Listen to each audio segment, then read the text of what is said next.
Me irtisanottiin vuokra-asunto, ostettiin paku, myytiin tavaroita ja nyt me remontoidaan pakettiautosta meille koti.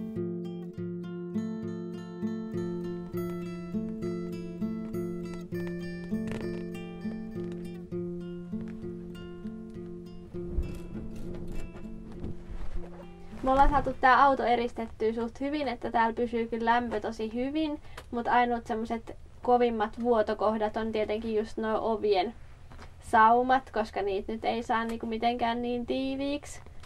Niin me ollaan sit niissä kohdissa haluttu vähän estää sitä kylmän tulemista sillä, että me pistetään niihin verhot, jotka sitten eristää sitä kylmän sisääntuloa. Ja me ollaan valittu siis ihan tarkoituksella tämmöiset verhot, joissa on tämmönen lämpöä eristävä tää takapuoli. Näissä ei ollut kovinkaan suuret valikoimat heti saatavilla, joten tää oli sitten se mihin päädyttiin, että tää toinen puoli on ihan tämmöstä kangasta. Niin nämä on suht kevyet kuitenkin ja tämmöset ihan hyvin tänne meidän värimaailmaan sopivat, niin me päädyttiin sitten näihin. Me äsken kiinnitettiin tohon nyt toi verotanko paikoilleen ja nyt me on just laittamassa tänne näitä kiinnikkeitä kohdilleen, niin päästään näkemään, että miltä nää nyt sit näyttää. Niin nyt laitetaan tää sitten tänne paikoilleen.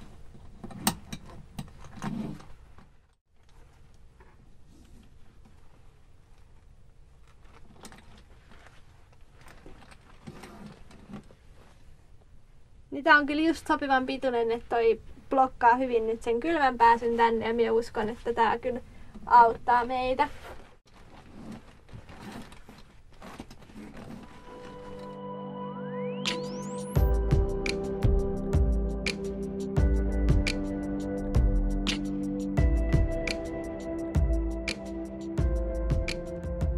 Me ollaan nyt just saatu asennettua tänne verhot.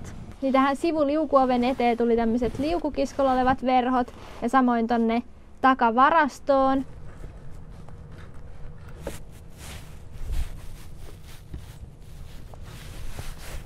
Ja sitten tonne sängyn päätyyn tuli tarranauhalla tommonen vähän erilainen verho, jota pidetään sitten nukkuessa.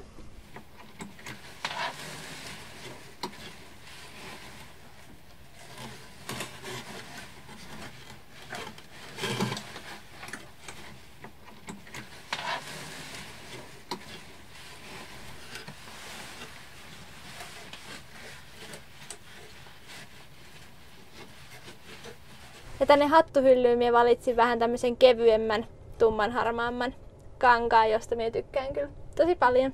Sisustuksen osalta pakun värimaailma tulee olemaan just tämmönen peikehtävä, harmaa, rusehtava, mustan yhdistelmä. Ja ilmeeltään tulee yhdistelemään modernia vähän vanhempaan, esimerkiksi just ton vanhan puun muodossa. Ja sen lisäksi me ollaan nyt saatu valmiiksi meidän työpöydät, että meille molemmille piti saada ihan niinku kunnon toimistopisteet tänne. Ja niissä me haluttiin näkyvän samaa fiilistä, mitä meidän entisessä kodissakin oli meidän työpisteissä.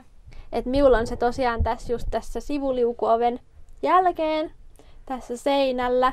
Minä tykkään työskennellä seisomapöydällä, niin minä halusin tänne pakuukin minulle semmosen. Ja me haluttiin niistä siis avautuvat, että ne ei ole niinku koko aika auki, vaan sitten ne voi halutessaan avata ja sitten on työpöytä siinä saatavilla.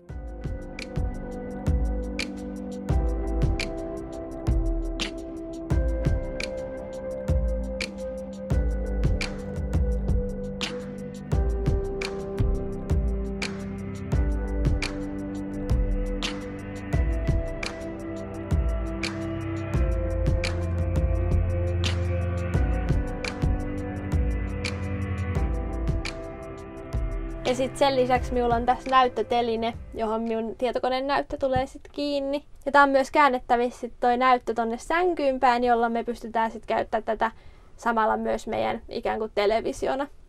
Pystytään katsoa sit sarjoja tai leffoja siitä.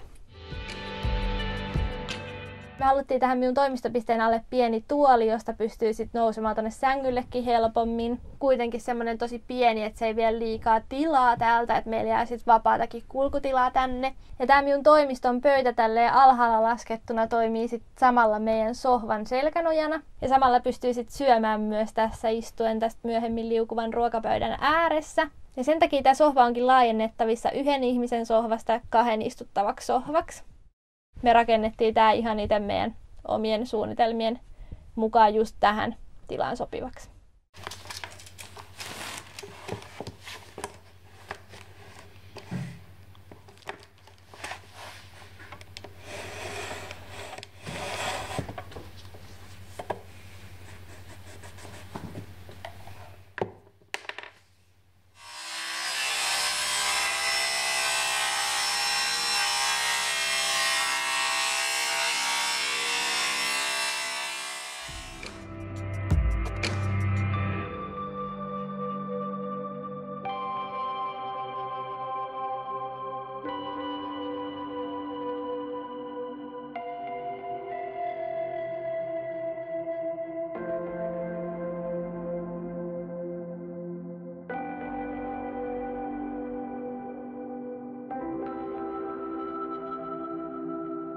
Ja sitten Simon toimisto taas on täällä meidän väliseinän vasten. Ja me ensin ajateltiin, että se olisi ollut tuo luukku, joka tuosta avautuu. Mutta nyt me ainakin aluksi haluttiin, että tuota luukkua pystyy pitää kiinni myös silloin, kun Simo on töissä. Että me päädyttiin sitten rakentamaan tuohonkin seinään samanlainen ylös avautuva toimistotyöpiste, jonka sitten saa laskettua alas silloin, kun sitä ei käytä. Ja Simo halusi siis ihan perusistumatoimiston, niin tää on vähän matalemmalla kuin toi minun. Sitten me ollaan täydennetty tää eteinen tähän laittamalla tämmönen pieni naulakko, johon saa sit just takkia tai pyyhettä roikkumaan. Mattojakin meillä on jo valmiina. Tämmönen hyvin meidän värejä yhdistelevä puuvillainen matto tohon keittiön kohdalle. Ja sit ainakin nyt toistaiseksi mennään vaan tämmöisellä kuramatolla tässä eteisessä.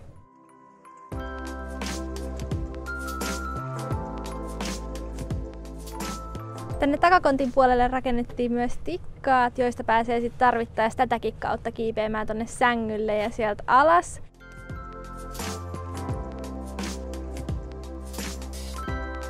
Ja nämä on pistetty ihan tähän vaan niinku koukuilla, että sitten nämä on myös irrotettavissa helposti tästä pois.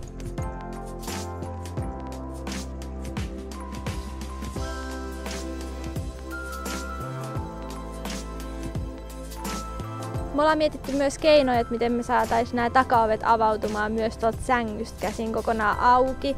Mutta me ei olla löydetty vielä siihen ratkaisua, niin katsotaan, keksitäänkö me jotain. Ja meillä saapui just esim. Vielä kevyt peili tuohon meidän eteiseen kiinnitettäväksi. Nyt alkaa olla enää ihan vikoja viimeistelyjä jäljellä. Ja sitten on vielä just nuo meidän liukuvat elementit ja muutamia keittiöviimeistelyjä.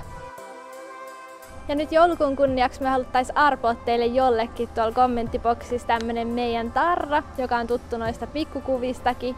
Niin jätä tonne alle kommenttikenttää kommentti, että osallistun, jos haluat osallistua tähän arvontaan. Ja lisää siihen myös sinun sähköpostiosoitteen mukaan, josta sinut sit tavoittaa, jos se voitat.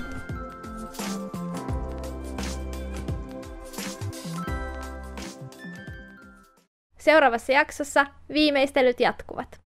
Muista tilata kanava, jotta pysyt mukana seikkailuissa.